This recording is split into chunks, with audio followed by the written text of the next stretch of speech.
sponsor tayo ng Senate Bill 2534 at naging pumunton din po tayo ng panukalang ito, no? Nasa Senado po ito.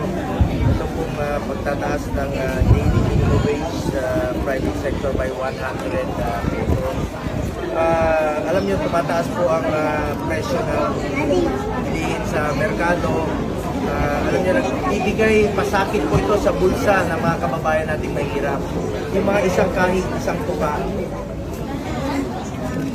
kahit piso, napakahalaga po sa kanila.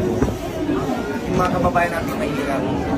Para naman po sa akin, nakikiusap po ako sa mga malalaking kumpanya, kung hindi naman po kayo malulugi, baka pwede nyo naman pong bigyan ng parte naman ng kita through increasing the wage po, no?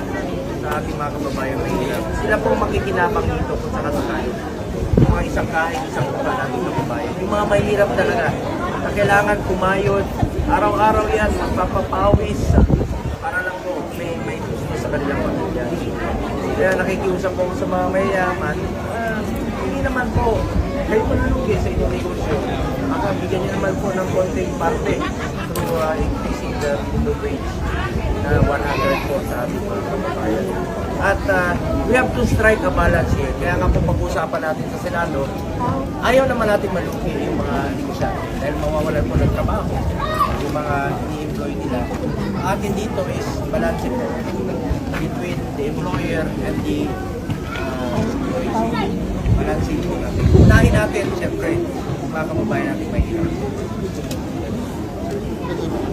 At banggitin ko lang po na based sa SWS survey from September to October last year, meron po tayong 13.2 million families who consider themselves as poor. So, ibig sabihin, mahirap po. Sila po ang makikinabang kung sakasakaling i-increase po itong minimum wage. Bueno.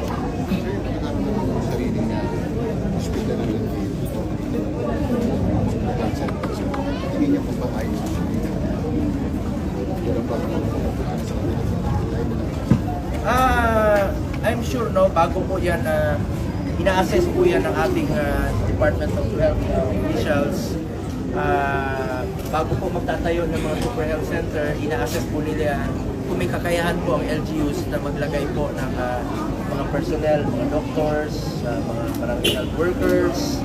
At in fact, gusto ko rin po i-propose ito, no, na yung mga nutritionist o yung mga BNS na pwede rin po magpakonsulta dito yung mga buntis para naman po